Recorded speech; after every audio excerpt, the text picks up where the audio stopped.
Chapter 1. In my youth, puberty started on two fronts, with my male things off to a very slow start. First, the things they used to proclaim, "It's a boy." But then later they had second thoughts as what I really was. There were other things that said differently. After much debate, and having the birth record amended, male and the child's male names were added in the amended section, so the name and sex are not in the original section of the birth records. The second front, my breast buds started to emerge, and the thing that really bites were the filling out of the hips and chest. I at this point began to feel different. My voice had not changed, something that drove many of my male friends crazy. Facial hair growth never came. But I still grew tall like my uncles and my natural father. My friends were basically girls from the neighborhood and some boys who were really my older and younger brother's friends. I still remember sitting on the front stoop, talking about the latest teen magazines, TV shows, movies, updates on other girls, cooing about boys, something I had no interest in, especially the ones asking about me, and we would oil and braid each other's hair. Hair, that is so funny. I would get my hair braided and some of the guys would threaten to beat me up, and now their hair fashion today is braiding. I remember the tees and pretty tops my girlfriends wore, but for me it was close-fitting boys' t-shirts, pullovers, or an old shirt of my older brother. Those were the ones that came one size smaller than my normal size. Except my brother's things that he let me wear were always oversized. The short ones would end at the top of my shorts, which would just show my midsection. My younger brother had a short football uniform top of his junior high football team. I loved to wear it. It would stop at my midsection and be loose-fitting. My friends liked it too. So did most of the boys that saw me wearing it. I remember a few times I would tie up my shirt's tails when my father was not watching. My dad did not like that. Later I would find out for males doing this, it was a gay thing. Who knew besides my dad? But the funny thing was my breast buds would be very pronounced. It was never a problem. It felt natural and no different than the other girls I hung out with. Now I think about it, maybe that's why the guys would come around when I wore that football top. In the summer I always could be found in short shorts or shortened jeans that were tight on the eyes or loose at the thigh. And I always oiled my legs to keep them from looking ashy. White folded ankle socks and white Keds. I like them better than sneakers. Every fall and winter my stepfather took me to get my hair cut back because I was going to a Catholic school. And there was the dress code for boys, which was fine with me. My dad would let me tell them how I wanted it styled. It always looked unisex. The summer was mine, but every fall the male orientation began again. But that would soon change. Chapter 2. Then it happened. My stepfather and my mother kept getting questions as to whether I was a boy or a girl. My brother, who is 1 year older than me, developed into the man that looks more like our natural father.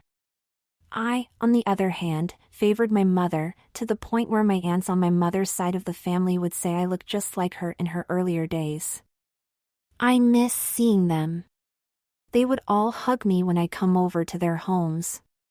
My older brother's voice was deepening and he had muscles everywhere. Especially in places that made me look like I was his sister and years younger than him, but he was my hero in many ways. He would save me from guys who wanted me in ways that I did not understand at the time, or just wanted to beat me up because they found out I was not a girl, by their friends, or just a tease, something I would find out later. That's when my brother would come to Mom saying his friends keep asking about me. They wanted to know if I was gay. Mom would say to him, "No, your brother is not gay, he is just different." As for my stepfather, it was at one of our family 4th of July barbecues when a few of my stepuncles and aunts asked about his daughter. Dad said, "Who?" Then they pointed over at me.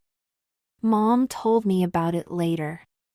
By the way, I also have 3 sisters, something to mention later. Anyway, I was running around and playing with my cousins, jumping rope, screaming loudly when one of our cousins' friends would try to kiss us or try to put a big hug on us. I would also be hand dancing with my brother's friends when they came over to the barbecue. How I dressed did not help either, as my mother would tell me later. I remember one time wearing one of my big brother's shirts with a belt around the waist and the sleeves rolled up. I think today they call them boyfriend shirts. Who knew? With a pair of white short shorts that made the shirt look like I was wearing a dress, and my favorite Keds with folded down white socks. I had unbraided my hair into a wiry bush with a strip of cloth tying it back. I think that's when things started to change. Chapter 3. Summer was, as it always is, great, but this fall brought more heaviness with it. Mom and Dad are going to take me shopping for clothes, but I did not understand. I'm wearing uniforms to school. I asked Mom. She just said, you need some new clothes for after school and church. But Mom, I have things all ready. Mom said, just come on, your dad is waiting for us. Dad will drop us off at Eastover Shopping Center in front of Penny's. And please leave that bag here, you will not need it. But Mom, I carry this small bag around with me. It just has some of my favorite things in it.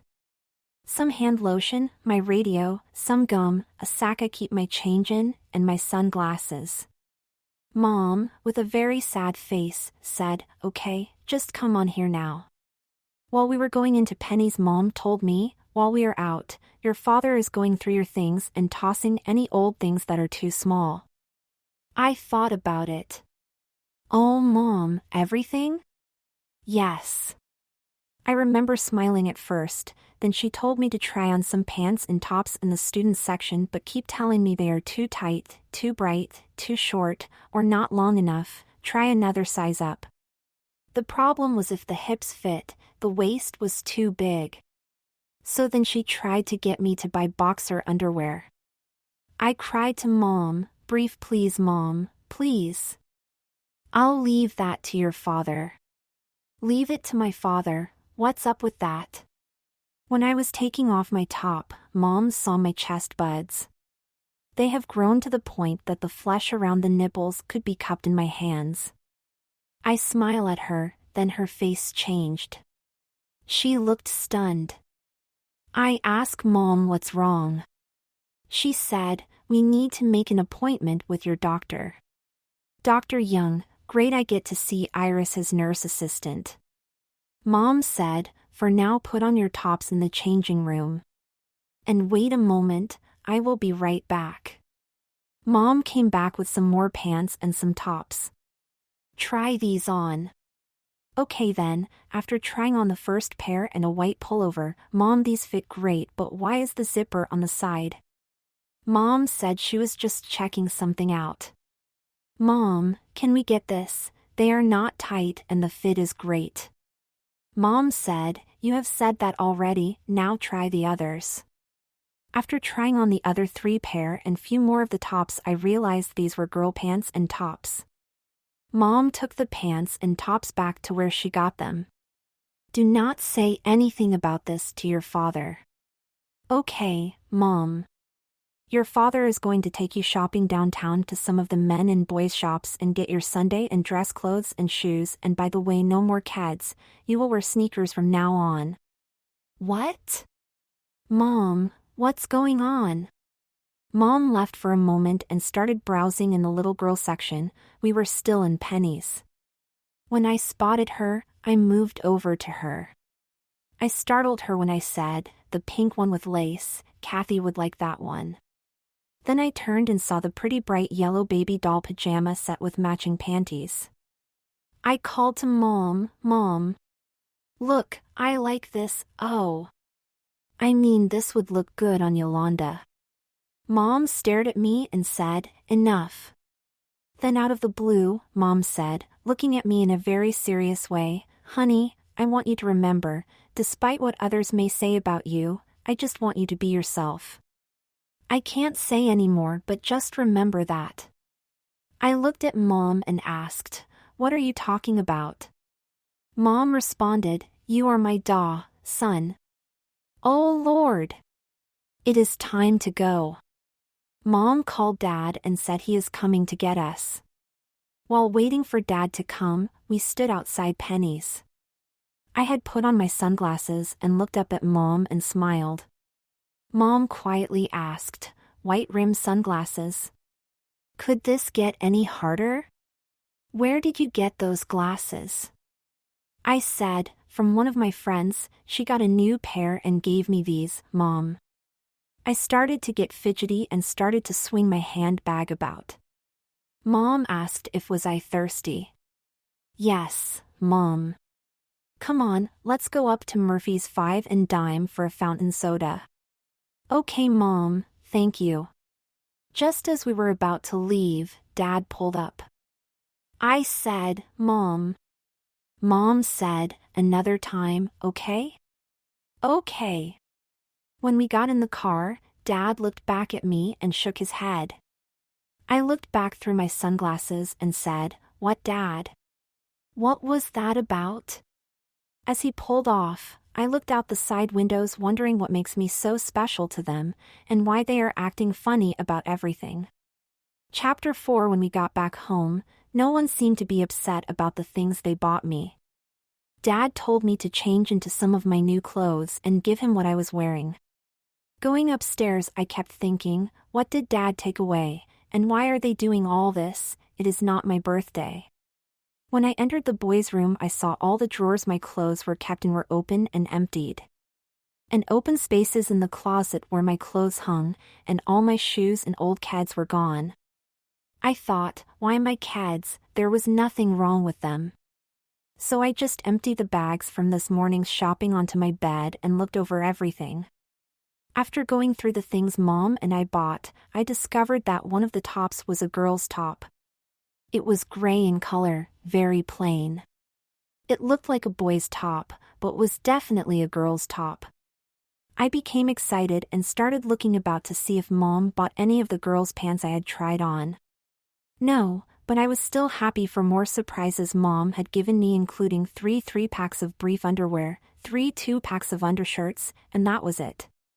So I put on the top and new jeans, but I had to use a belt.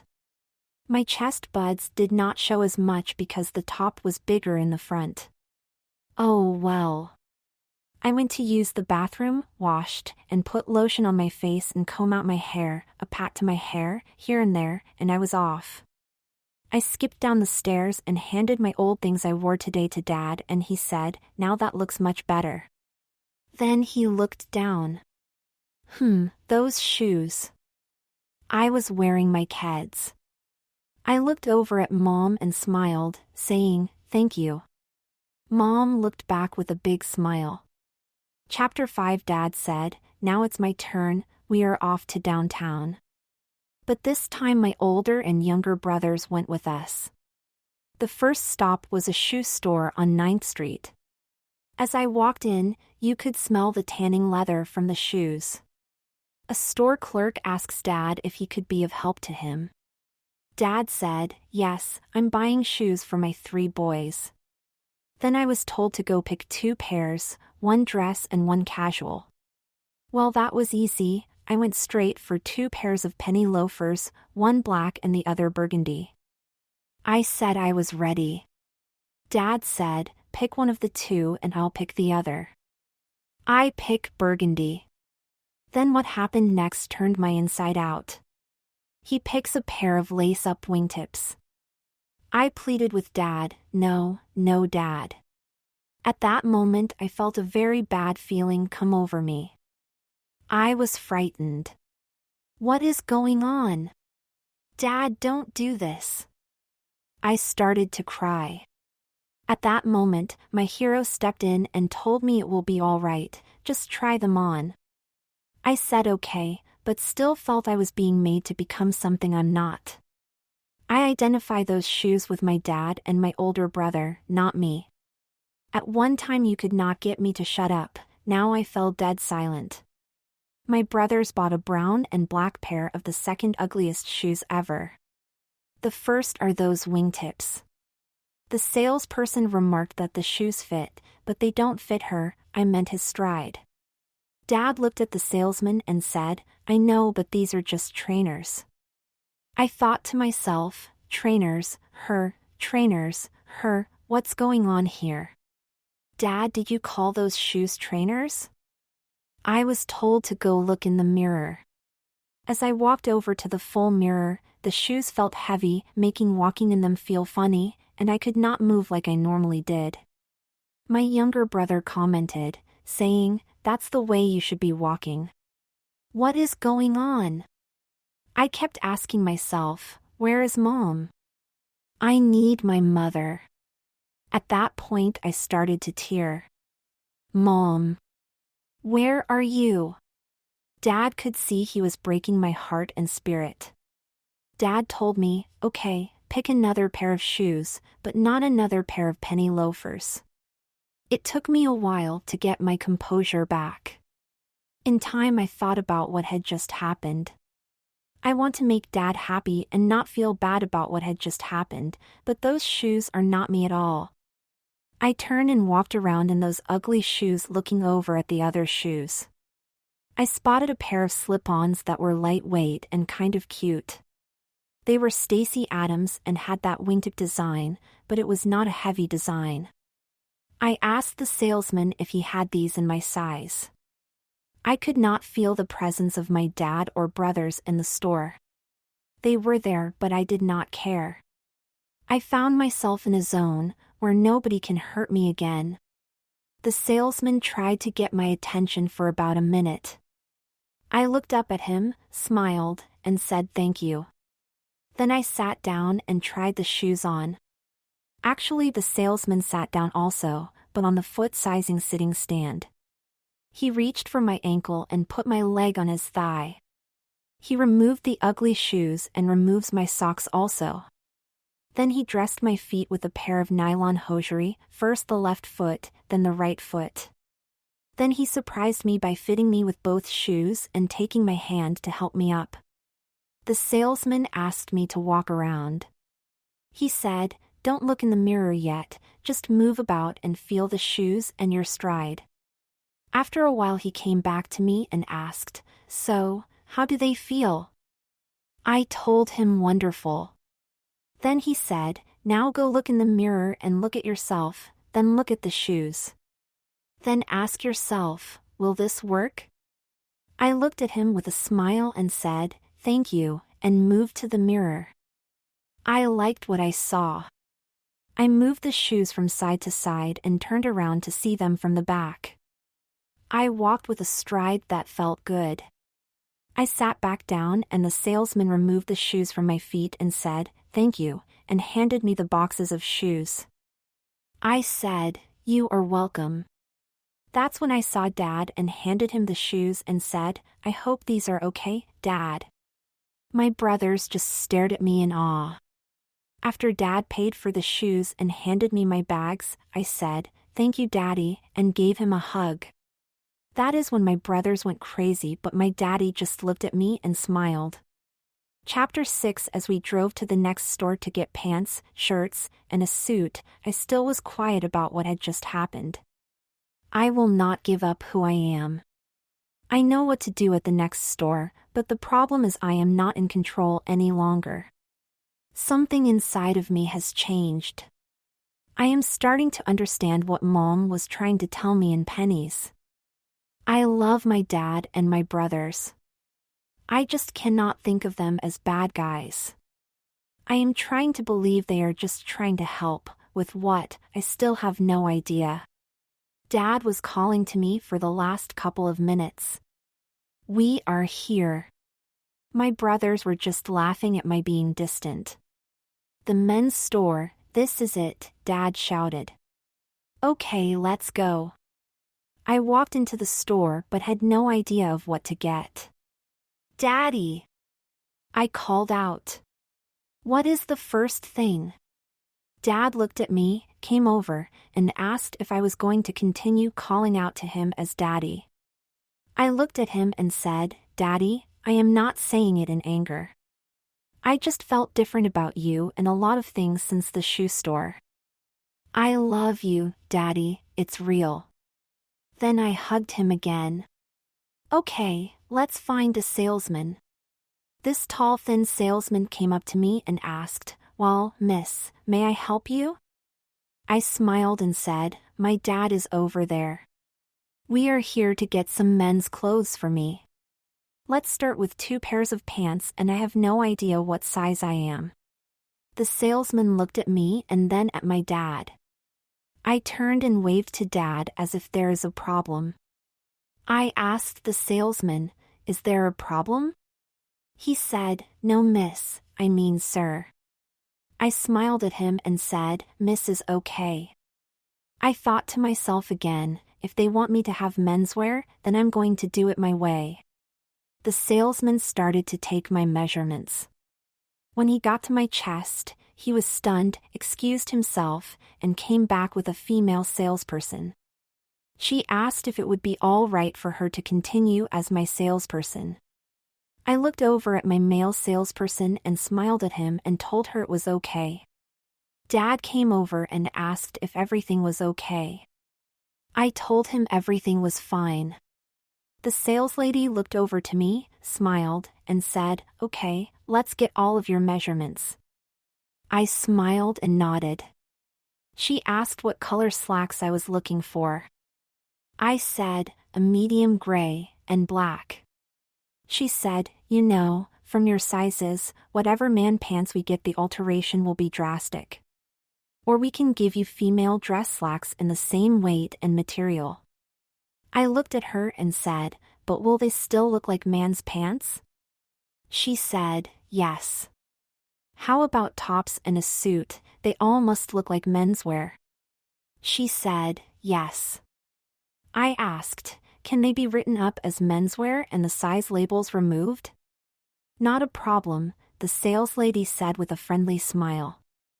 I said, "Okay then." I looked at Dad and told him we'll be right back. The saleslady took me to another part of the store, an area where ladies come in to be fitted and serviced away from the male customers. The saleslady told me it would be hard to fit me in menswear. That is why the salesman asked her to take over. I asked, also, "Can they alter school uniform pants?" She said, "It would not be a problem, they are made very simply." Then she told me something no one else would talk to me about. She said, "I notice you have on a girl's top, but no under support." Under support?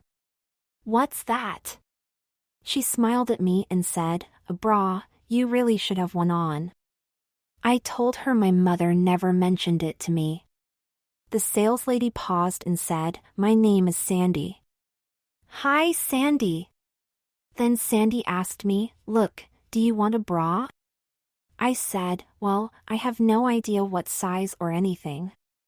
Sandy said, "After we finish getting your measurements and send your things to be altered, we will go next door to the store called the Ladies' Shop and get you what you need, okay?" Okay. Then she asked, "Would you like those boys' jeans altered as well?" I said, "Yes, please." At that point she ended with, "We will work that up in your father's bill." I said, "Okay, and thank you again." After about 2 hours, we returned with 2 slacks, for shirts that are really blouses, and 1 suit. I was filled with confidence after being fitted with my first bra. It was empowering. I started looking at my brothers and Dad in a different light. They had been waiting for me. They stared at me as we walked out from the back of the store with my saleslady, Sandy, 2 steps back but beside me, with 2 other people carrying my things behind her in tow. I was walking like one of those supermodels I have seen on TV's runway fashion shows. I paused when I got to Daddy. They gave the bill to Dad, which was less than one of my brother's total. I hugged and said thank you to Sandy, and thanked all the others. Sandy leaned into me and said, "I saw that walk you did. It was great. Keep it up." I smiled and put my sunglasses on. Then walked out to Dad's car and paused again. They placed my things, which were in lavender pink garment bags, in the back of the car. One of the clerks opened Dad's car door for me. I sat into the car with a helping hand from the clerk that opened the car door. I moved both my legs in just like the ladies in the movies. Then they closed the doors. Dad said, "Sandy," with a puzzled mind, wondering what was going on. As for my brothers, they looked at me, and with all that just happened and said, like, what was that? As we were leaving the parking lot, I smiled and said, "Daddy, I'm hungry." "Are we going home now or can we stop for a bite?" as I turned to look at my younger brother through my sunglasses. My younger brother broke from his staring at me and shouted, "Good idea." Dad said, "Okay, we'll stop for a bite." I said, "Thanks, Daddy," and smiled at him. I turned my head to look out the side window of the car. Staring off, thinking how things are really changing and I really need my mother to talk to. Then at that moment I shouted out, "I did not get any ties, and I need to stop and get some nylons, Dad." Dad said, "Nylons?" I smiled and said, "Yes, Daddy, oh. I mean nylon socks. I only have the one pair that the salesperson at the shoe store gave me." That's when I lifted up my pants leg to show the nylons I had on. I did that to make my brothers jealous.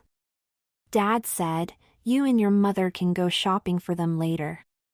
It's been a long day." I looked at Dad, smiled, and thought to myself, "You just don't know how long this day has been for me, Dad." We stopped for a bite at an old-fashioned railcar diner. Dad was always into these places. Everybody had ordered their meals by the time I came back from the restroom. I slid in the seat of the booth next to Dad and the waitress came by and asked if I will be ordering. "Yes, please, a small house salad with dressing on the side, and an iced tea, thank you." As she was leaving, my brothers looked at me with "What the frick was that?" I said, "I guess I'm not as hungry as I thought I was," and smiled at them. They looked at Dad for an answer. Dad replied, I mean, he's not hungry now, let it go." I grabbed Dad's arm and said, "Thank you, Daddy." And I fell asleep with my head on his shoulder. Chapter 7. Falling asleep on Dad's shoulder was something I did not plan, but I was tired. As I started to doze off, I could hear the noises of people and plates in the diner, but after a while the sounds just stopped and I found myself back talking to Sandy about the bra. We left the men's store by way of a side entryway, back in the ladies' fitting area. The shop shared customers. As I entered the store, we were greeted by a saleswoman. About 40 years of age. Sandy told the saleswoman we needed a starter or lightly padded bra. It would be nice to have one that cannot be easily detected. The saleswoman smiled and looked at me and asked if this was my first bra. I said yes. I was very nervous at first, then that feeling I had been having all day started to become stronger, and I felt like something emotionally taking over and getting very, very strong. As if something had taken full control over me. The thing is, I did not have these feelings in this shop. Things went smoothly. Like when we moved to a fitting area and she asked me to remove my top. The saleswoman commented that I should have started my trainers some time ago, and she suggested a light padded cup demi bra with soft underwire support, instead of a trainer. Trainer, there is that word again, I thought to myself. Sandy said, "Penny for your thoughts." I must have been doing that distant thing again. I smiled at Sandy and said, "They are worth more than that." Sandy, thank you for what you're doing for me. Thank you so much. Then I started to cry uncontrollably. The saleswoman said this is a first. She never had anyone cry about a bra. Sandy told the saleswoman it was more than just a bra. Sandy reached out and hugged me. She said, "There now, when you get home you need to talk to your mother, okay?" Between my sobs I said, "Okay, Sandy." But it did not actually happen this way. I did not cry in the store. For some reason, I couldn't stop crying. At that moment, I heard someone calling my name. I awoke with Daddy shaking me, asking to me wake up, saying, "What is wrong? What is wrong?" Finally I awoke, and when I looked at Daddy, I grabbed him by the neck screaming, "Daddy! Daddy, I need Moem, please Daddy." Dad said, "It's okay, you're back. I'm here." All eyes in the diner were on me, and the waitress handed me a damp warm towel and told me, "Honey, put your face into this, it will calm you down." Then she asked me, "Honey, are you all right?" She looked over to my father and asked, "Will she be all right? Do you need me to call 911? Daddy looked at the waitress and said, "No, thank you, she will be okay. She just had a bad dream. Your towel is working." My brothers just froze with their mouths open. Dad said, "We need to get her home to her mother." Then Dad asked the waitress for the check. The waitress said not to worry about the bill. Dad thanked her and left a $40 tip on the table. When we left the diner, a well-wisher spoke out saying we hope she will be all right. Dad said, "Thanks to all of you," and we left the diner. When got to the car, people were staring out the diner windows to make sure we were okay. I said to Daddy, "I'm sorry I messed up your meals." My brothers said, "We just want to get you home. Don't worry about that." I moved into the back seat of the car. My brothers switched places and my hero held me with his arms around me. I was silent and shaking all the way home. I was afraid to sleep, so I would stare off listening to the sounds from the car radio. I could never tell what was playing. It was just sounds. Nobody spoke at all. When I would move, my hero would adjust his hold on me and held my hand. Dad broke the silence saying in his soft voice, "We're home." Dad asked my brother to take me up to Mom's bedroom and have Mother check on her. My brother hesitated and looked at him. Dad, with a very frightened face, said, "Just do it. And don't ask questions." And speaking of comments, Dad looked at my younger brother. "Do not say. Not a word." Chapter 8. My brother took me up to Mom's room, sat me down on the bed, and asked me not to move. He ran off to get our mother and ran into our aunt, who is also my godmother. My brother told Mom what he knew and told her I was upstairs in her bedroom. I learned this later from my aunt. Mom came up to see me and just stood there in the doorway. When I saw her, I started crying uncontrollably again. I looked up at Mom and called out to her, "Mommy, my heart hurts." Mom rushed over to hold me and calm me down, but it took her an auntie, who had just entered the room, to get me to stop crying, but that did not last. I started up again. Dad came into the room with a warm damp towel. He placed it gently over my face and started talking to me. Then I finally stopped. Mom asked Dad, "Where did you learn that trick?" Dad said, "At the diner.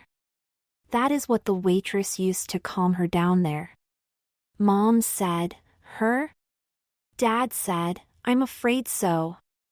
I'm leaving her in both of your hands. Take care of my girl, please." And with that he left the room.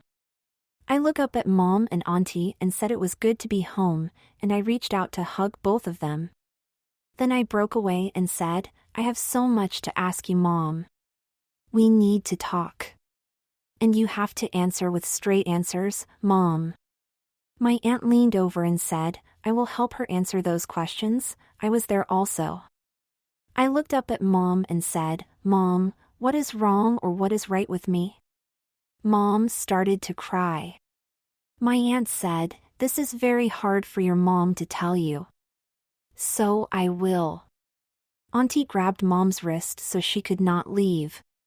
"You were born with mixed sex organs, and your mother and your old father had to make a decision on which way to make you. Your old dad wanted a girl, but the doctors keep saying that a boy has a better chance of living a better life. After many days of discussion and testing, your mother decided to make you be a boy. But that all changed now. That is why I'm here. When your mother found out you were growing breasts earlier today, she called me and Dr. Young, but he's out of town. So your mother left a voicemail for him. Your mom is afraid you may hate her for what had been done to you. I looked at Mother and said, Mom, I could never hate you. I need you, Mom. I started to weep. Mom reached out, grabbed me, and pulled me close to her. That's when she felt my bra. She pulled away and smiled, and I smiled back. Then I looked around to see who else was in the room. I had no idea everyone was in the room. My eyes went bright and I said, too many people. I got up and said, it's girl time, you guys have to leave, now. Except my sisters, you all stay here. Once the room cleared, I closed the door. I took my top off and danced about the room. My sisters screamed and took their tops off also, and we all danced about the room in our bras. Auntie told my mother, you said she lacked modesty? She is such a doll. Then Mom said, whatever happened to her in the last 14 hours has changed her. At that moment, Mom spotted how well those new jeans fit me and said, excuse me ladies, and we stopped dancing. Mom asked, what happened to your jeans? I said, at the men's store. Sandy, the sales lady, had them altered. They had to take off the back pockets, but I do not use them anyway. Mom said, I know. You and that little handbag of yours. Auntie said, handbag? I see we have a lot to catch up on. Mom told her sister, this the best moment of my life. She is like a little pleated skirt, she's cute, adorable, full of wonder, sexy in her own way, sweet, easy on the eyes, and full of life. Auntie said to Mom, sounds like you found that little pleated skirt you lost. Mom looked at Auntie and said, yes, I think I have. Mom said, those girls are going to sleep all night at this rate. I looked at Mom and Auntie while smiling a cheesy smile and held my sister's hands as we started to dance around in circles again. Auntie said, that is a 100% turnaround. I moved to the bed because my sisters just drained the last bit of energy I had. I looked up at Mom and said, Mommy, I love you. I love you so much, and thank you, Auntie, for helping Mom. I love the both of you so much. Mom said, do not get overly emotional again, the towel has cooled down. Auntie started to laugh. Okay, Mom. I crashed out on the bed, followed by my sisters. Chapter 9. Mom could see with all that happened that now was the time to ask. So Mom took this moment to ask me, have you thought about what you want to be as far as being a girl or boy? I told Mom, today I told Daddy. Mom jumped in, Daddy? When did this happen? I paused for a moment in frustration. Yes, Daddy, Mom, after we bought our shoes. Now, please, Mom. Daddy tried to put me in a mailbox and I became hysterical. Even though there are some things that are not bad about being male and I never lived totally as a girl, I always felt in between. Mom, being in between is calming for me. I like it there for now. Mom said, wow, when did all this happen? Today, Mom. Today, Daddy forced a change to happen in me and it's not bad. I think I just grew up a little, thanks to what you told me today at Penny's. Auntie said, Penny's? Mom looked over and said, that is where she proudly showed her breasts to me, and I told her that above everything that is told to or said about her, just be yourself. Auntie said, sis, I think you opened her eyes. Mom turned and looked at Auntie saying, she was coming out again and I could not be the one this time to set her back on track with that male orientation again. Mom looked at me and said, you know, There is going to be some changes about where you sleep now. Why can't I stay in the boys' room? I hope you are not going to put me in with my baby sisters. My sisters started to clap the hands and Mom looked at me smiling. No way, Mom. I look over at my sisters and said, it's not you guys, the room is tiny. Mom said, calm down, your aunt and I have always hoped this day would come. We have been watching you for some time now and felt that the girl in you was going to take over who you are. So, during the summer and spring breaks we would like you to stay with your aunt. And during the school year you will be here in your little sister's old room. The boys will have the family room as their bedroom and the girls minus you unless you change your mind will have the boys' old room. But for now the family room is all yours.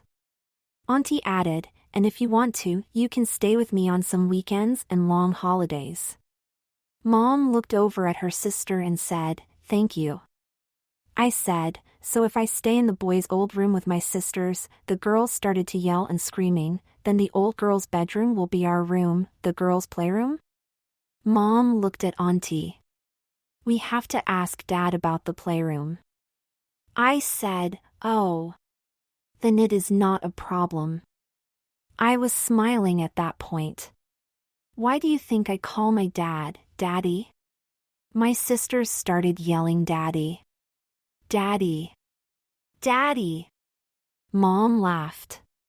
She's going to be a daddy's girl and the rest of her sisters will follow. Poor Dad, said Auntie. Chapter 10 Mom Auntie, did you want to see what I got from the men's store? Auntie said, it's just men's clothes. I said, you decide. I went to the door and asked if someone would bring my things up here, please. Auntie said, that is such a girl move. I turned around to Auntie and said, I do not have my top on. And yes, if that is what it is like being a girl, so be it. Oops, I did not say that right. My older brother brought my things up. So since it was him I just opened the door and asked him to place them on the bed. He looked at me and said, a bra? And turned to Mom and said, Mom, you know this means? I'll be in more fights. I smiled and said, my hero. Now out, as I showed him to the door. Mom turns to Auntie and said, can I leave that part of her training to you? Auntie rolled her eyes. I look at the two of them and said, what? So the fashion show begins. Pants or suit first? Mom said, suit. I said, good, because I still have my nylons on. Mom said, nylons? I pouted, Mom, nylon socks, you are just as bad as Daddy. So I unzipped the suit bag, there was a note inside it. Mom asked if I would read it out loud. I said okay. The note said, I never got your name, but you are one of the sweetest young ladies I have ever worked with. I hope things work out with your mother. The suit you bought also comes with a sheath dress which I have included. I hope to see you wearing it someday, and there is also a thin shoulder strap handbag inside. It is time to change that bag of yours. And remember, it is not a man's world or a woman's world, it is your world. Signed, Sandy, your sales lady, the men's store. Mom looked at the dress and smiled, then turned to me. I looked at Mom. Mom, what are you thinking about? Then Auntie got up also and came up to me and said, we want to see you in this dress. Auntie moved to the door and Mom went to her closet to get some heels and some pantyhose. Auntie asks me to sit at the vanity, so she can do my makeup.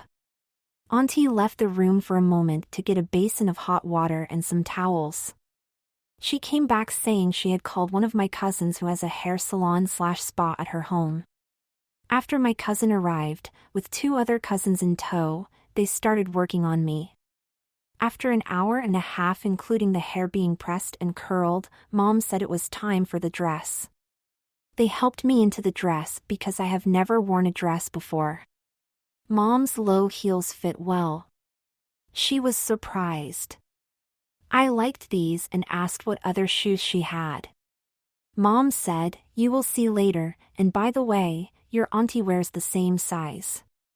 Auntie looked at Mom, rolling her eyes, again. Mom said, "The nylons look good on you. Good thing we have the same skin tones." I looked at Mom and said, "Thank you, Mom." Then I peered over at Auntie and asked how many shoes she had, and smiled. "She's finished," someone said. Mom started to cry, and my aunt was tearing. My cousin was trying to get me to commit to coming for an all-day spa at her house. "You are beautiful," everybody was saying. Mom went to the door and called Dad to come up. When he came into the room, his eyes just froze in their sockets. Dad said, "Now I see what everybody's been telling me. I have a beautiful daughter." Dad came up to me and asked me if I would come with him to the store to get a gallon of milk for my sisters. I turned to the bed and saw my sisters fast asleep. I thought, my backup are asleep. I smiled and said, "Yes, Daddy." Then I said, "Thank you, Daddy, Mom, Auntie, and to all my cousins for helping me today." Then I looked up at the doorway and saw my brothers looking with wow on their faces. I said, "Thank you guys for being understanding that you will be the ones sleeping in the family room tonight." They said that's all right with them. At that moment, Mom gave Daddy my matching coat and he helped me into it. With a smile on her face, Mom handed me my handbag and said, "Your things are in the bag minus that radio." Dad looked at the empty garment bag hanging on the door and asked, "This didn't come from the men's store?" I smiled at Dad and said, "Come on, Daddy, the babies need milk. I will explain it on the way." Auntie said, "Just like a lady, my job is not going to be so bad." Mom said, "There goes my little pleated skirt." Chapter 11. Jamie, Jamie, Jamie, wake up, wake up. I heard little voices from angels telling me to wake up. When I opened my eyes, it was my sisters in bed with me trying to wake me up. Yolanda said, "Mom wants you to wake up and come to her room." I said, okay, you guys." They start jumping up and down on the bed yelling, "Get up." I said, okay. When I took the covers off me, I discovered that I had on the yellow baby doll pajamas, the ones I told Mom, by mistake, I liked in Penny's. Then I looked up and saw Mom had come into the room and sat on the bed. Mom said, "You have been sleeping too long this morning. We have things to do today, so get up." I looked around and my sisters were not in the room. I asked Mom where my sisters had gone. Mom said, "Gone? Gone where?" "They are in their bedroom still asleep from last night." I said, "What?" Then I looked down and saw I had on one of Mom's nightgowns on. I looked up at Mom. Mom looked at me and said, "Are you still asleep, Jamie?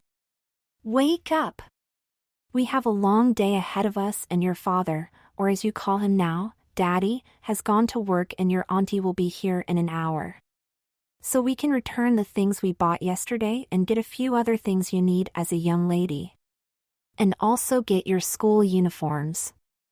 I dropped my head on my pillow and said, "Oh Mom, not again. Come on, I have already run your bath water, and use this cap on your head so as not to get your hair wet." "Okay, Mother." I started for the door and Mom yelled, "Young lady." I stopped and looked back and saw Mom looking at my gown. I looked down and saw that the gown was a see-through. I said, "Mom." I reached for a robe Mom left on the chair and said, "Oops," and smiled at her. Mom said, "There are lots of changes in your male behavior you will have to change, and be aware of the fact you are a woman now despite the male parts you have." I said, "Yes, Mother." In my robe, I went from the bedroom to the bathroom to take my bath. After putting on the cap, I stepped into the bath. The water smelled real nice. Mom had added some of her Skin So Soft to the bath water. I soaked in the bath for a few minutes, and then washed up afterwards. When I got out, my skin felt so soft and smooth. I smiled, put my robe on, and went back into the bedroom, where Mom had put out my clothes for the day. The clothes I had on yesterday were washed and pressed out. Mom knocked and came into the room. I ran over to her, hugged her, and said, "Thanks for that wonderful bath, Mom." She smiled and told me there are many more wonderful things awaiting for me, so let's fix your hair. It only took a few minutes to touch up, thanks to the satin cap she gave me last night. "There now, get dressed and come downstairs," Mom said, as she started to leave the room. But she turned around and sat in the chair and looked at me with saddened eyes, the same look Dad had last night when we just sat in the car and talked a while before we went inside to get the milk. Then Mom started to tell me she was sorry for not telling me about my needing to wear a bra. Then she said there were other times she and Auntie had wanted to tell me while watching me grow up. She could not interfere with the male orientation that was going on. Chapter 12. Then Mom said something that she had to take a bit of time to explain. It was about nature and nurturing. She said, the doctors had convinced me that nurturing you to be a boy would work. She said, apparently, the doctors were wrong and I should have listened to your old father and let nature do its thing, or just let you grow into who you are. I went over and hugged Mom and said, like I told you before, it's okay. I love you, Mother, and by the way, Daddy and I had this conversation last night just before I told him all the clothes from the men's store are women's wear. I gave Mom another hug and a kiss on the cheek. Then I asked her, what about Dr. Young? Mom smiled and said, Dr. Young is okay. I started going to him because he is an endocrinologist for children. He has been monitoring you for about 10 years now. That is why you have such a crush on him. Crush? Mom, I do not have a crush on him. You. Mom said, smiling at me, you need to finish getting dressed, and I will see you downstairs. As I was about to leave the bedroom, there was a knock at the door. I opened the door to see my brothers standing there with smiles on their faces. My younger brother said, so sis, can we have our room back for the moment? We need to get dressed and out of here. Our other aunt, Aunt Karen, is coming over to babysit and we don't want to get stuck here. She's always having us do things around the house. I smiled at the two of them and gave them both big hugs. I looked at the two of them and said, thank you for being the best brothers, and I love you both. At that moment, Mom yelled that our auntie was here. I told the guys, I'm sorry I held the room up for so long but I have to go, bye. I was skipping down the stairs right into Auntie's line of sight. Auntie said, ladies do not run downstairs.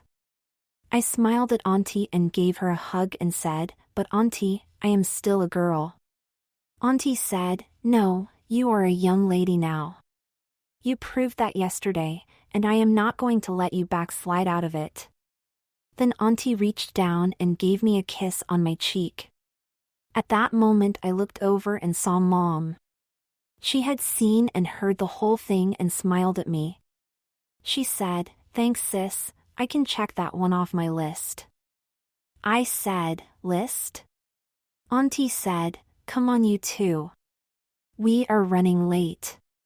We will get something at a diner. I spoke up, Auntie, can we go a Hot Shops instead? Please. Auntie looked at me and said, I understand, okay. As we were leaving, my other aunt arrived. I said, hi Aunt Karen, and gave her a hug. Aunt Karen said, stand back and let me get a look at you. You are the cutest, and I love your new handbag. It is about time. I will talk to you when you get back. Oh. By the way, where are the boys? I yelled, they're upstairs in their bedroom, Aunt Karen. Bye. I got in the waiting car and we drove away. I reached into my bag for my sunglasses and found some cherry lip balm. I smiled up at Mom and Auntie, applied it to my lips, sat back, and listened to the car radio. Oh sugar, oh honey, honey. You are my kind of girl, and I'm wanting you. OH, honey.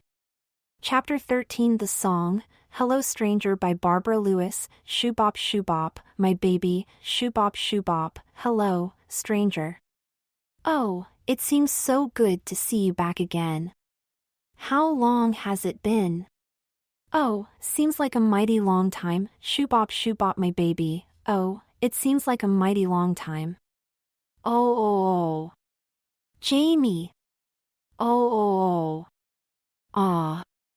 I'm so glad, oh, you stopped by to say hello to me, Jamie, remember how that's the way it used to be, Jamie, oh it seems like a mighty long time. Jamie wake up. Shoobop Shoobop, my baby, Jamie wake up. Oh, it seems like a mighty time Jamie, Jamie wake up it is Mom wake up. Shoobop Shoobop, my baby, Shoobop Shoobop, sis, please turn the radio off. Ah yes, I'm so glad. Jamie, please, Jamie wake up. When I opened my eyes, Mom was sitting next to me in the car. I said, oh mommy, mommy. Mom said, you were crying and screaming. No. I looked into Mom's eyes and I could see she was frightened and crying. She pulled me to her and held me tighter than ever before. It felt good and Mom smelled so nice. It had a calming effect on me. For the first time in a long time I felt safe. I squeezed Mom back and said, I love you Mom. But I am afraid, Mom. I am afraid the doctors are going to change me back to being a boy. No more orientation, Mom, please Mom. Don't let them Mom please, don't let them. Then I started to cry again. Mom told me to calm down, no one is going to change you back, honey. That's when I heard Auntie say, baby, your mom is right, no one is going to change you back to being a boy, I will see to that. Auntie looked at Mom and said, I will contact my lawyer tomorrow and do the paperwork to correct the gender on your birth and school records. Mom said, thank you, sis. Mom was still holding me close and weeping with me. Auntie said, okay, do we go on or do the two of you want to go home? Mom looked at me and said, well honey? I nodded and said, let's go on. Auntie said, good thing we just ate or we would be hungry for the rest of the day while we shop. She said, sis, do you want to go to Penny's or the uniform store which we are closer at this time? Mom said, the uniform store first, then Penny's. Auntie said, sis, I have a feeling we might take Jamie's being a young lady a little slower. It may be too much for her right now. I was thinking, if it is all right with you, about treating her as an older girl instead of a young lady. Mom said, I think you're right sis. While listening to Auntie and Mom, I said, Auntie, does that mean I can skip down the stairs? Auntie chuckled, no you may fall and hurt yourself. Then Auntie asked, do you want the radio back on? No, Auntie. I just want to hear Mom and your voices. They make me feel safe, okay? She said, okay. While sitting there listening to them, it dawned on me, Auntie said, school records. I was about to say, Auntie, but Mom said out loud, we are here, Jamie get your handbag and let's go. I tried to say, Mom. But Mom said, we will talk about it as we shop. We are already behind, come on now. Chapter 14 Mom, Auntie, and I went into the uniform store in the Marlow Heights shopping center. It was on the second floor. Climbing the stairs was very familiar since we have always come here in the past to buy my uniforms. After we reached the top of the stairs, I went straight over to the boys' section. Mom quietly said out loud, Jamie Clark, where are you going? I told her, over to the boys section to get some pants to try on, Mom. She said, right. Jamie, come along with me. I looked over at Auntie, watching her smiling at me and Mom. I asked, Mom, where are we going? She replied, over here, to answer your question you were about to ask me earlier. Wait, Mom. I stopped in the middle of the aisle of girls' clothes. This is the girls' section. Mom smiled at me and said, why, you are right, Jamie.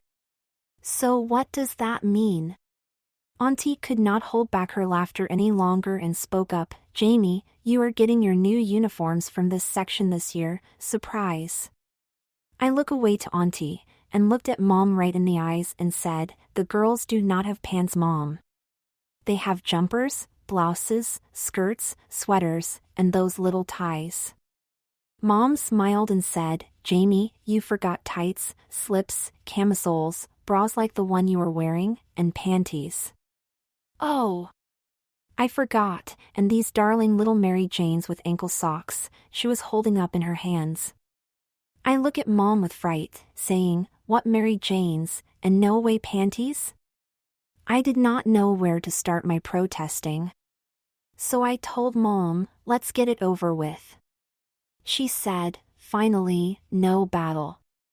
I looked at Auntie when she said, Jamie, it's going to be fun, wait and see. I looked dejectedly at Auntie and said, okay, as I turned to look at Mom who had a slip, camisole, and knee-high socks in her hand and asked me to go to the girls' fitting room and put them on.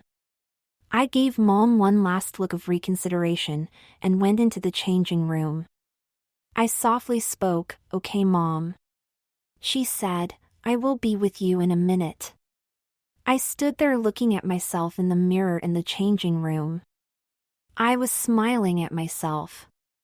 I was feeling how smooth the slip and camisole felt next to my skin and how my bra pushed the camisole out so it made my breasts look more defined. For a moment I pushed my chest out to see how much I could extend them. At that moment Mom and Auntie were looking at me. Mom said, don't worry, honey, they will get bigger. Auntie smiled and said, I told you it is going to be fun. I was embarrassed until Auntie added, and you look cute, just as Aunt Karen said this morning. Mom handed me the skirt and blouse, with tie, and said, now try these on. The saleslady came up to Mom and said, the jumpers are for the lower grades. But you can still wear tights and skin tone pantyhose. In looking at the saleslady, Mom smiled and said, thank you. After that the saleslady then turned and went to help another customer. Mom turned back to me and said, the blouse gets tucked in like the shirt you wore last year. I looked up at her and said, Mom, the boys' uniform, please would you not say anything about them? I think I am still trying to get over wearing girls' uniforms. Auntie said, sis, I think she has a point, and smiled at me. I asked Mom, would you help me with the skirt? I cannot seem to find the front. Mom said, okay. When Mom finished talking to Auntie, she said, remember, the tags on these skirts go in the back, but sometime on other skirts they may be on the left side of your waist. Okay, Mom. Then, I was putting on my blouse. I had a time buttoning it up. It was hard to do the buttons for they were on the wrong side. Mom stood behind me and showed me how to button them up. She smelled so good and warm. I thought to myself, Mom is the greatest. But there was something else going on in my head, and I could not stop it. Then I thought, oh Mom, I am sorry. At that moment Mom said, I will do the first few buttons. Then she asked me to try and do the rest. While I was doing it, I looked up at Auntie and smiled as Mom looked away. I silently chuckled, letting Auntie know I knew how to do this without saying it out loud, but little did I know Mom saw the whole thing in the mirror. She turned and looked at me and said, so you know how to dress yourself. I looked down to the floor and said, sorry Mom. Mom said, sorry, well how are you going to show me that you are sorry? I looked at her and said, I will wash all the dinner dishes for a whole week. That sounds good, but that is too long. Instead, I suggest you wear the full girl's uniform with my choice of options for the rest of the day. My eyes brightened as I said, "Oh Mom, I am so sorry." "Please Mom, would you please reconsider?" Auntie chuckled and leaned into Mother and said, "This has nothing to do with that little pleated skirt she is wearing?" Mom looked back and said, "Maybe." I do not know why they think I cannot hear them. Mom looked at me and said, "So, is there a problem?" I said, "No, Mother." Then I remembered this is just like Dad at the men's store. So here we go again. I looked at Mom, with my head up and said, "No, Mother, there is no problem."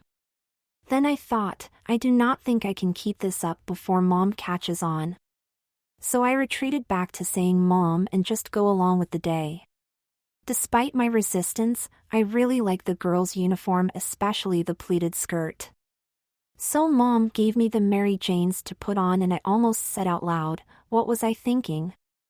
Then Mom asked, "Is there a problem?" while I was putting on the shoes. They really looked like something Yolanda would like to wear. Wait! These are the same type she wore last year. I said to Mom, "No Mom, they fit fine." Then she asked Sis, while she was paying for the items, would Sis take our little schoolgirl, me, down to the car. Auntie smiled and said she would very happy to do that. On the way out, Mom told the saleslady that I wanted to wear the uniform home. The saleslady said that many of the girls do that. She thought it is cute. After we left the store, on the way to the car, some people we passed on the sidewalk stopped to say how wonderful I looked and what a pretty smile I had to Auntie. A group of girls stopped to ask my name, commented on my school uniform, and asked me what school I attend. I told them, Assumption Grade School. By this time, Auntie had walked over to the car and stood there watching me. Then one of the girls said she goes to St. Thomas More Grade School and her older sister goes to Lorraine High School. The other two said they go to St. Mary's Grade School.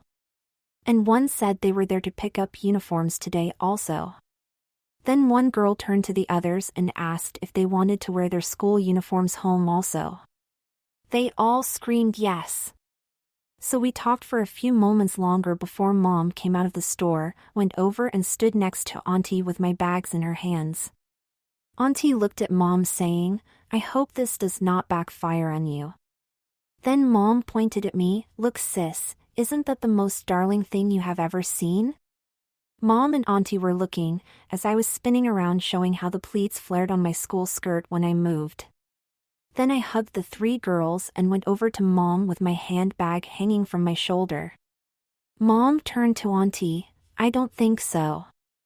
I just got what I was looking for. My daughter. My little pleated skirt." Mom opened the back door of the car after putting the bags in the back, and watched me get in. Before she closed the door she said, "What? No games?" I looked at Mom in puzzlement. She said, "Dad and your brothers told me about your performance at the men's store. You did okay getting into the car with a skirt on. Thank you for that, Jamie." Auntie loudly said, "Okay, now we are off to Penny's unless there's some other battles you two want to start." I looked over at Auntie and said, "Auntie, I think I have been bad today, not just with Mom, but I had messed up with my brothers at home by telling Aunt Karen where to find them. I do not think of myself as a bad person, but sometimes I do things that I can't explain, and sometimes I can see it coming but cannot do anything about it. It was not like this the day before yesterday, but now I cannot stop doing these bad things. I just can't control all the things that are going on in my head. I am sorry, Auntie. Mom. I am sorry, please forgive me, and be a little understanding. I'm trying to understand what is going on with me." Mom looked over the seat of the car and said it was okay. We understand part of it has been because over the years you did not have the full opportunity to be yourself, and now you're just feeling your way around this new world you have been fully open to. Enjoy it, honey. You will, in time, calm down. Secondly, basically you are just being a teenager. Auntie looked over at Mom and Mom said, "What?" Auntie said, "Sis, I still say she acts just like you at her age." Mom said, looking back at Auntie, "Oh God. Let's get through pennies before my clone acts up again." Chapter 15. When we got the pennies, I looked at Mom, and then down at Murphy 5 and dime, and said, "Mom. Do you?"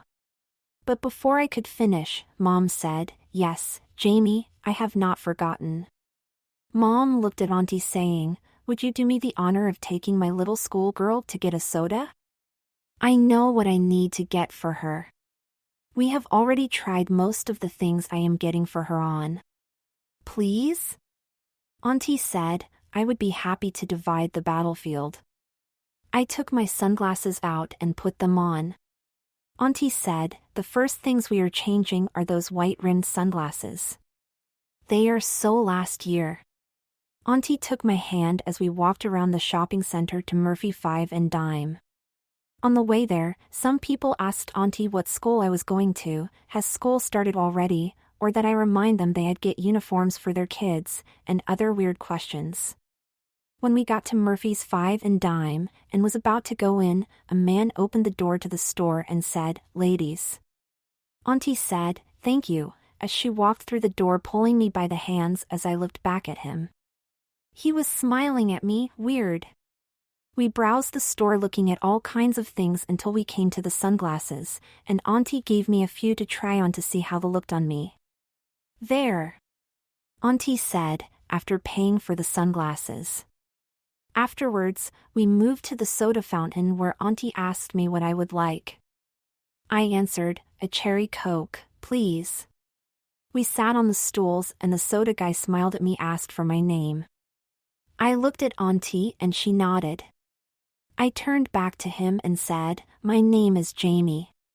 He said, "That's a pretty name." Then he said, "So you're ready for school?" I said, "Yes, sir." He took a step back, handed us our sodas, and said, "Thank you." Auntie looked at me with a smile and said, "You are so your mother." Auntie, that would be a wonderful thing. What is a wonderful thing? Mom said, as she came up on us from behind. I spun around on my stool and said, looking at Mom, "You are the greatest mother in the world and I love you." At that moment, I heard some of the customers say, "Ah, isn't that sweet?"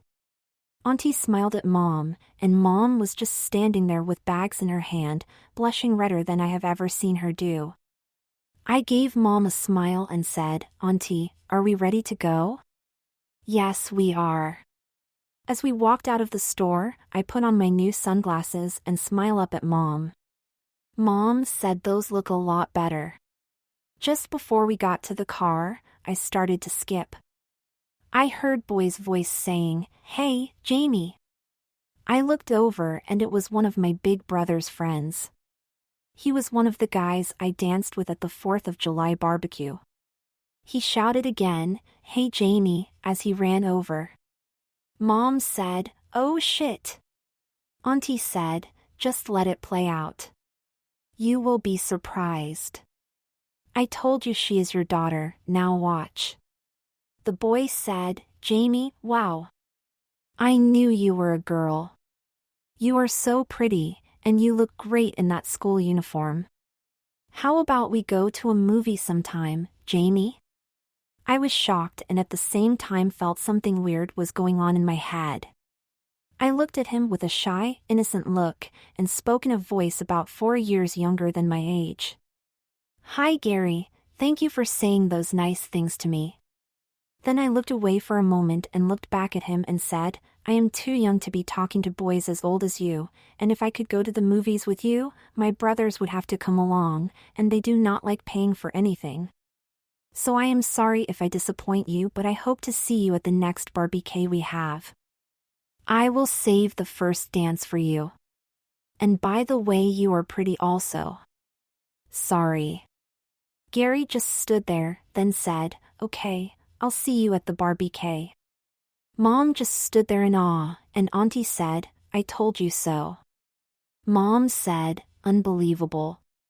We were in the car on the way home, and I saw Gino's restaurant. I said, Mom, can we stop here at Gino's? Mom said, you are not eating that stuff. Mom, it is not for me, it is for my brothers. It is a peace offering for what I did to them this morning.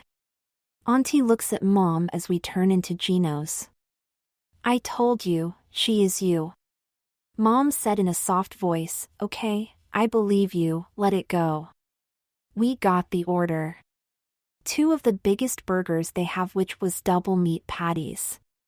And the largest fries and milkshakes.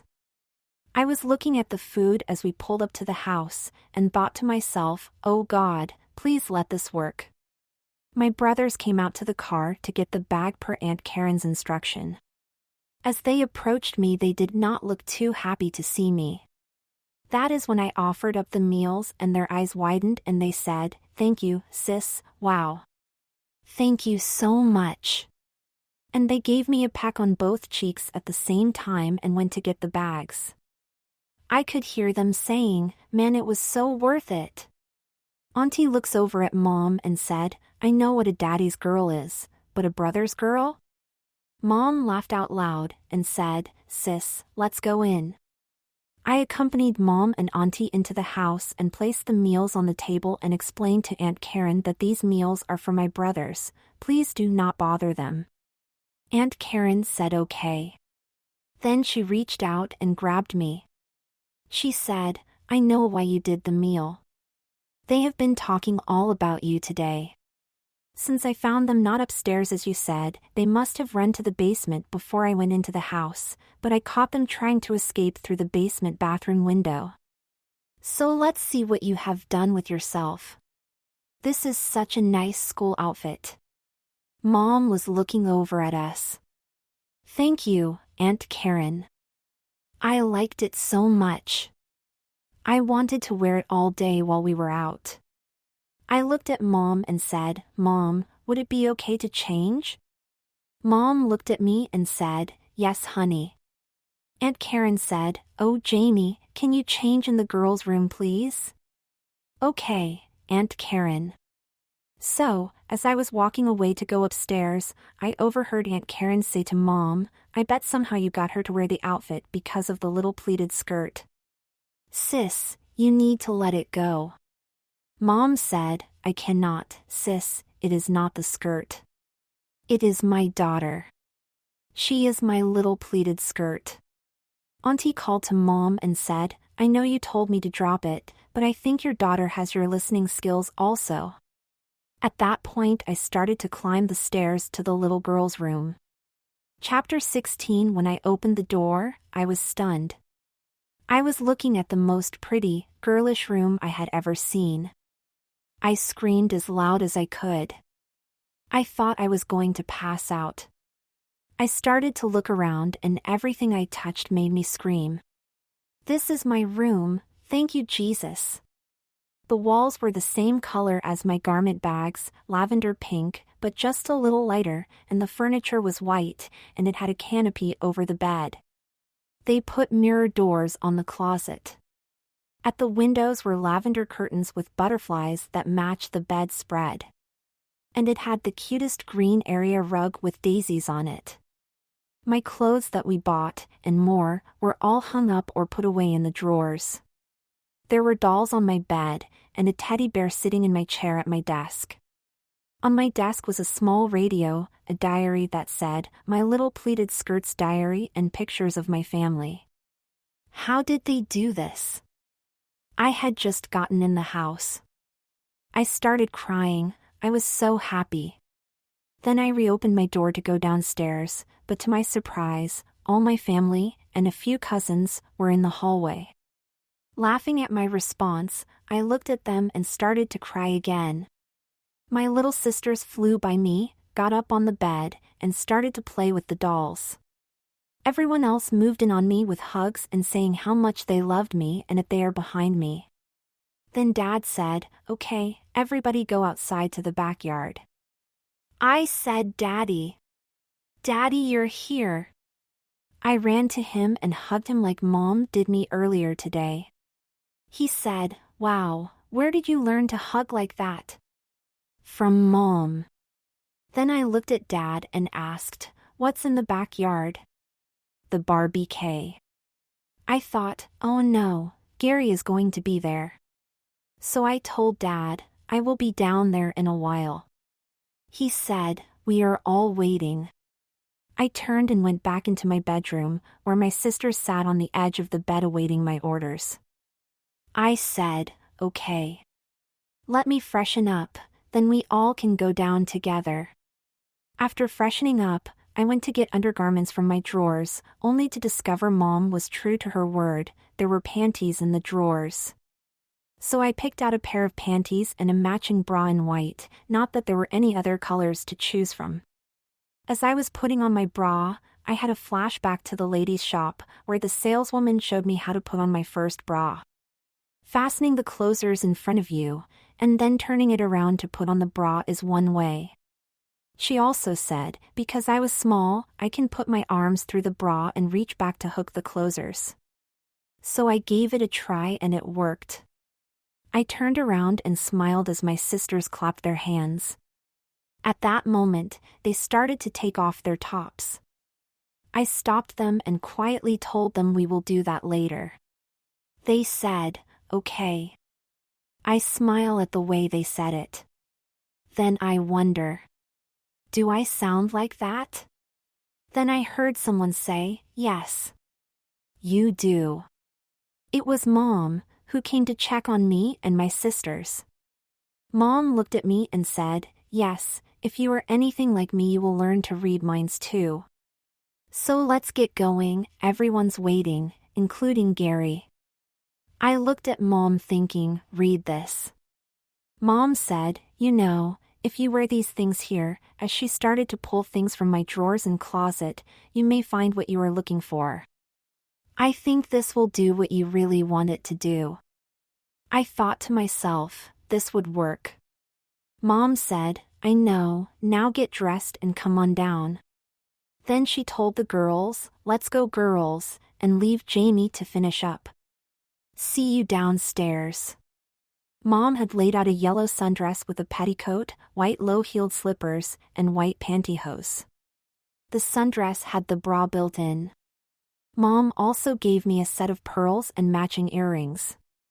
So I removed my bra and put the dress on, after I put on the pantyhose, then the petticoat. There was a knock at the door. It was my cousin who has the hair salon/spa. She said, "Mom thought you may need me." I said, "Thank you." My cousin finished helping me with the dress, which she said she and two of my other cousins picked out. I again told her thank you. It is beautiful.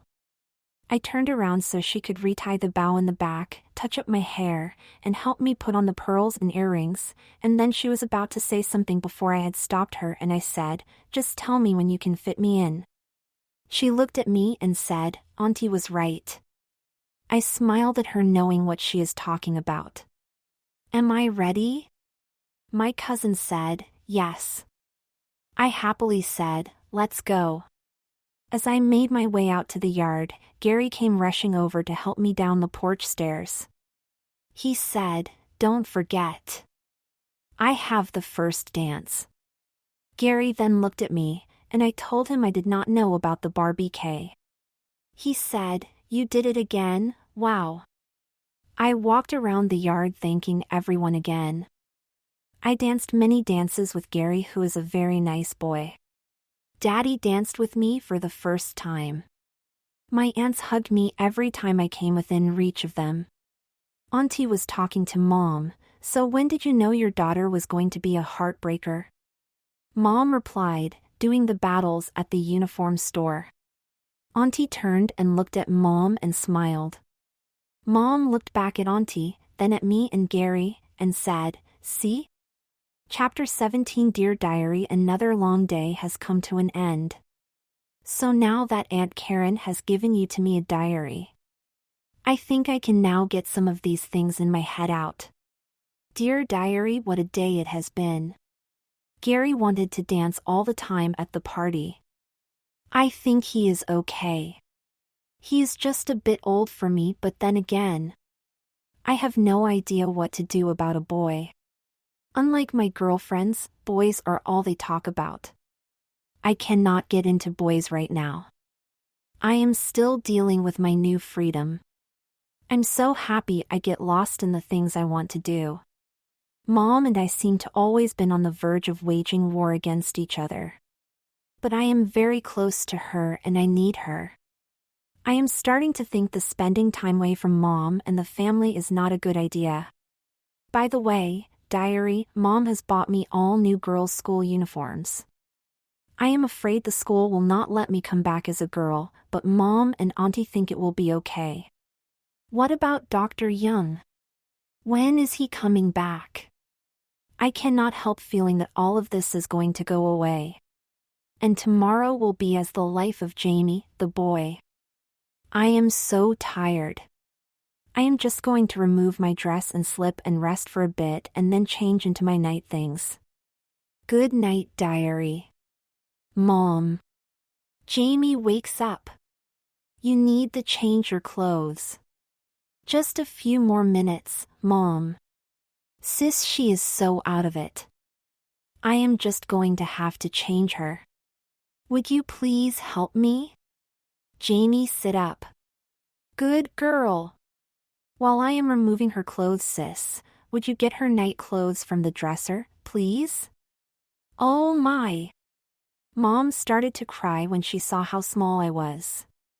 Mom looked at Auntie and said, I had no idea she was that small and she is developing outer female genitalia. Sis, she has never complained. Sis said, you do not have to punish yourself. Jamie told you she forgives you and she loves you. Just be happy you found you skirt, sis. I will turn her bed down. Jamie, lay down. Okay, Gary. Mom said with tears in her eyes, Gary? Auntie said, she's dreaming of Gary. Chuckling through moments of crying, Mom said, I am going to have to watch Gary. Good night, Jamie. Mom followed Auntie out the room, turning off the light and leaving the door ajar. I know of this because Auntie told me when we were out shopping one day.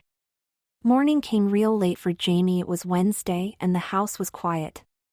As Jamie awakened, there were her 3 sisters laying in the bed with her asleep. Jamie smiled and this time reached out to touch them to make sure it was not a dream like the day before. They are real, I smiled. Then I thought, how did I get into bed? I just laid down for a nap. Lying back down in bed, I was thinking of the last 2 days. Am I a girl? Am I a boy?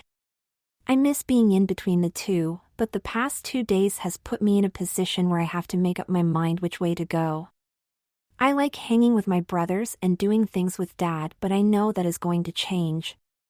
I see the changes in how my brothers treat me. They never gave me a kiss before and Dad never danced with me either. My sisters have always been around me.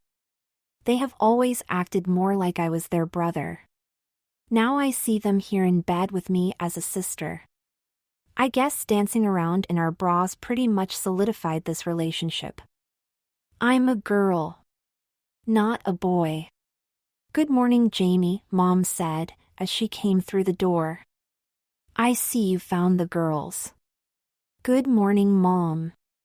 I think they found me some time last night. And speaking of last night, how did I get in bed?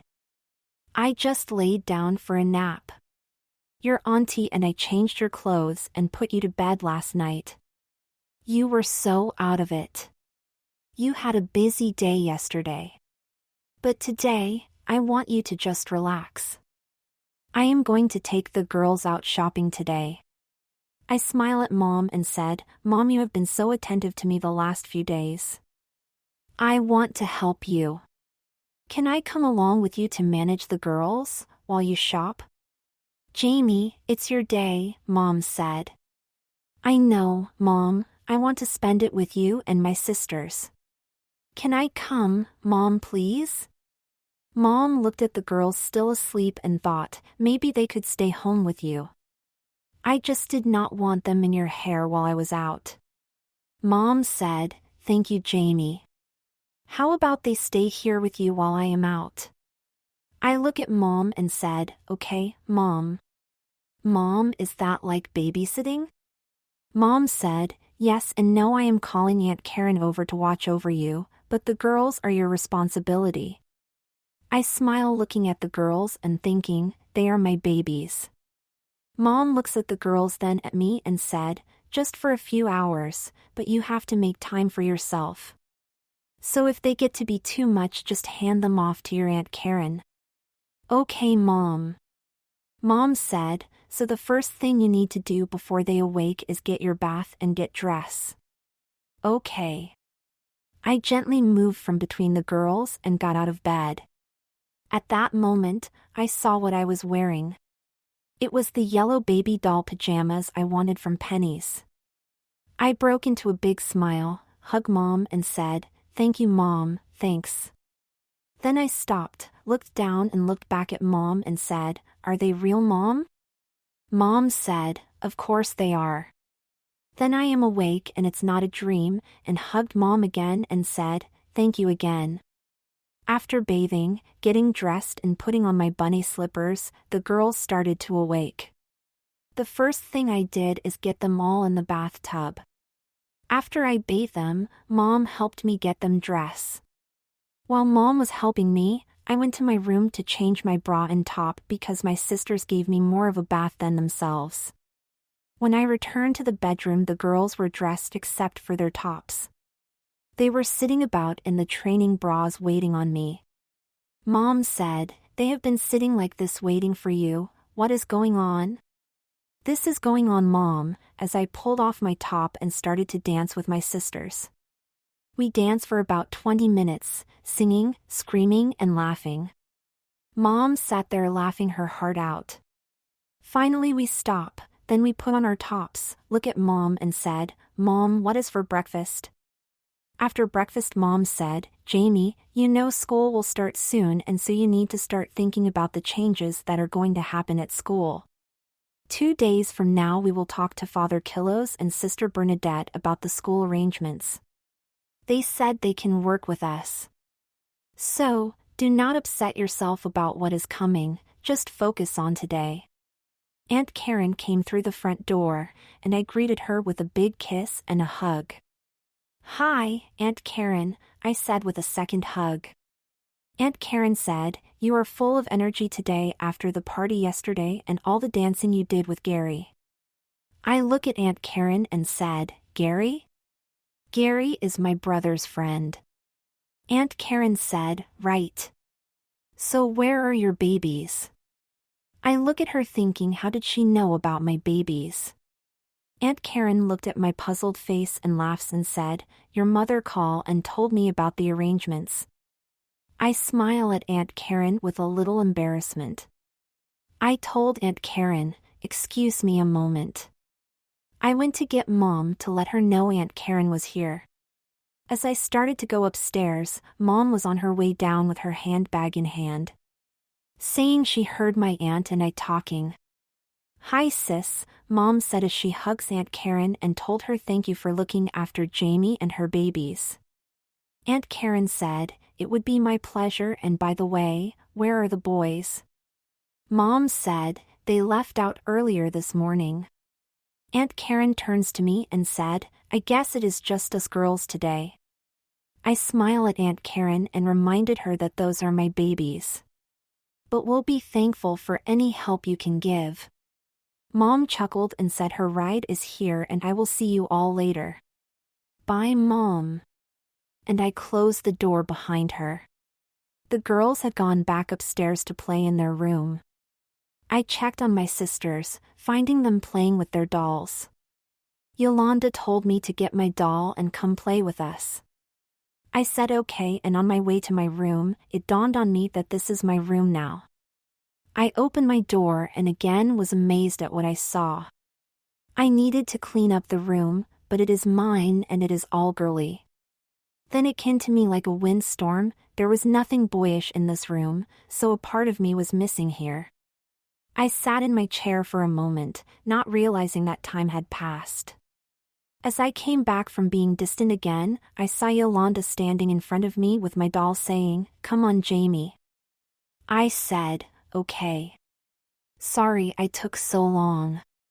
We went back into the girls' room and played with our dolls, and I read some stories to them.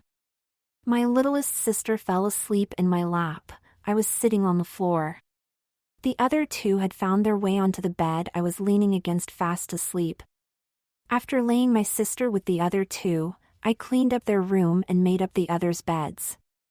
I went back into my room to straighten it up and moved a few things around to making it look more like it's mine.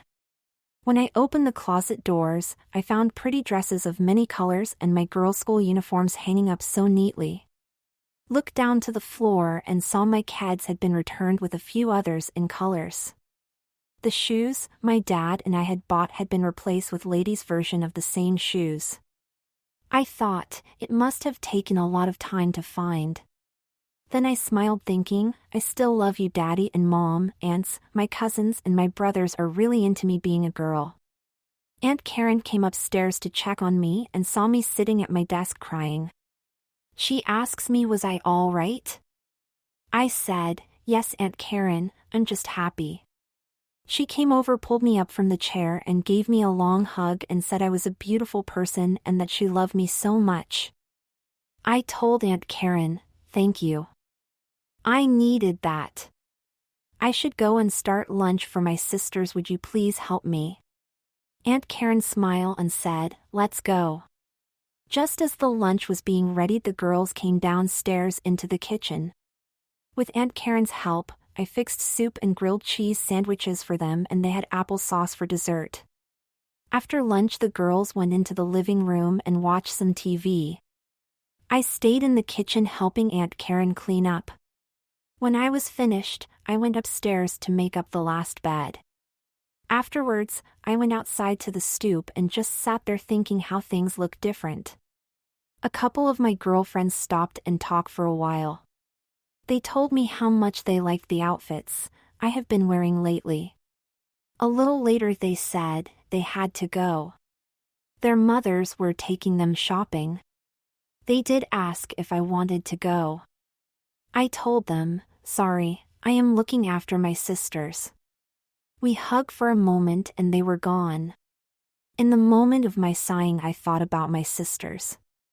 I rushed back into the house to find them still watching TV. They turned and looked at me and together came running over to me saying, "Jamie, can we go out back to play?" I smiled at all of them and said, "Okay," and thought to myself, I do sound like them. I yelled to Aunt Karen that we were going out back after we do a potty check first. We were out back for an hour and a half playing on the swings and playing parts from some of the fairy tale stories I read to them. I started looking around at the things I used to do out back as a boy. Playing with cars, making dirt roads, talked to my neighbor about the car show she took me to and the car she was rebuilding. I looked down at the woods behind the house, remembering the tree fort I helped build with some of the neighborhood guys. I was looking at the baseball, soccer and football fields in the distance where I would play ball with the guys. I also remembered I was always picked last. I thought to myself, this is one thing I can still do. I went to the end of the yard and sat in a chair I put there some time ago. I would look up through the leaves with the sun shining down from above. I was thinking how wonderful it looked. That God could make something like this so perfect. But it would always come back to what happened to me. Why was I not made as perfect as the leaves? When I looked down, I saw my sisters look up at me, then ask what I was looking at. I reached down and picked up my littlest sister, putting her in my lap. I turned her around and showed her what I was looking at. My sisters were saying how pretty they looked. I said, "Yes, they are pretty."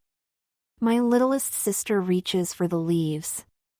I lift her up to touch the leaves, then sat her back down, turned, and hugged her, and then I started to cry. My sisters were hugging and talking to me, trying to make me feel better. Then someone took my sister from my hands and said with a deep voice, "You girls go in the house and see Aunt Karen." It was Daddy. He asked was I okay. I looked at Daddy and said, "Daddy, there is so much I'm giving up. Why didn't God make me perfect like my sisters or my brothers?" Dad said, "Jamie, you're not giving up anything.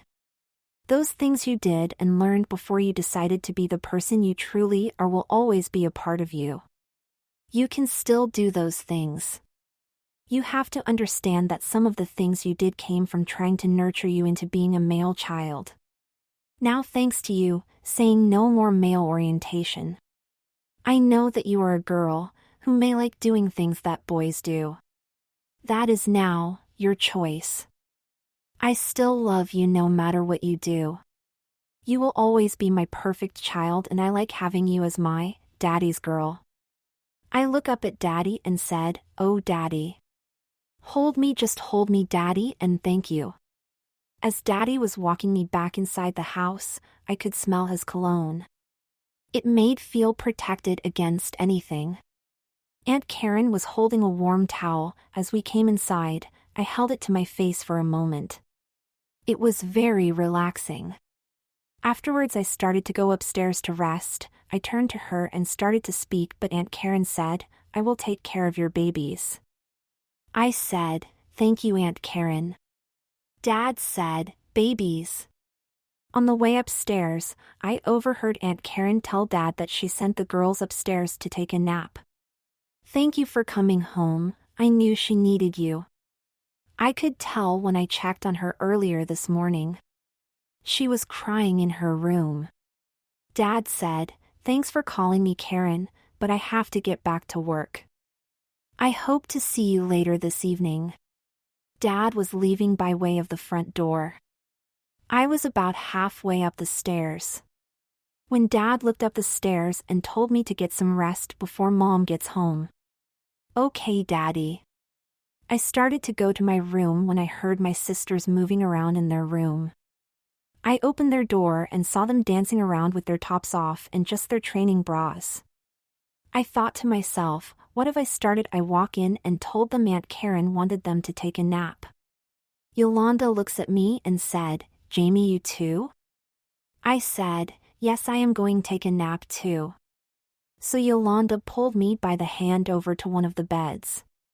I pulled off my top and lay down with my littlest sister, and the other two climbed into another bed together. We all giggled and fell asleep. I was dreaming, playing with my sisters at school on the girls' playground at lunchtime. I was a playground monitor for the lower classes. I see myself looking over to the boys' playground watching the boys playing basketball. One of the girls in my class came up to me asking did I want to play basketball with her and some of the other girls. She had a basketball bouncing it. Later we would be playing rope and at times just talking about clothes, music, and boys. Boys, I still don't get it. But some of the girls keep asking me about Gary. I thought to myself, how do they know about Gary? I told them, he is just a friend. One of the girls screamed yelling, "You have a boyfriend." I blushed and smiled afterwards, boyfriend, At that moment, Gary was walking me home from school. We were holding hands and Gary asked me again, "Can he take me to the movies? Your brothers can come along also." I said, "Yes, Gary." I smiled at him and gave him a kiss on the cheek. Then Gary looked at me and said in a very soft voice, "Jamie. Jamie. Jamie." I don't know how long I was out, but Mom was wakening me up and saying Jamie. Then asked me, was I all right? I looked at Mom and said, "I'm okay, Mom." I looked behind Mom and saw Aunt Karen standing there smiling, saying how natural I looked there sleeping with my sisters. Just like 4 babies taking a nap. Mom said, "You know, Jamie, your Aunt Karen is right. I'm sorry to have awakened you. Go back to sleep and we will talk later. Auntie has some good news to tell us when she come over this evening. And the school called and said we did not have to meet them about you. Auntie's lawyer has taken care of it with the archdiocese. We will talk later. Go back to sleep. Then Mom leant over and kissed me. I fell back to sleep. I could hear the trees out back rustling in the wind. The trees saying, "It's okay, Jamie, it's okay," over and over again. I found myself sitting in a field of tall grasses and flower watching butterflies fly across the field. They would stop at the field flowers. Once in a while the butterflies would come together and dance, then go their separate ways. And I would see birds fly down in the tall grasses and fly out again. I could not see them, but I could hear kids playing down by the creek and bees buzzing by. When the wind blew softly through the grasses, you can hear the grass whispering in the wind. I looked up at the sun with my eyes closed. I felt the warmth on my face. It was getting very warm. I was feeling hot. I opened my eyes and found my sisters had awakened and they had all piled on top of me, still half asleep. Then I thought butterflies that are what I want to put on my walls in my bedroom. I smiled and just lay there, thinking, God did make me perfect. I'm just another one of God's children, who happens to be a special girl. With that in mind, yes, I am one of His perfect leaves. But the most important thing is I am Mom's little pleated skirt. I looked at my sisters, smiled and dozed off again.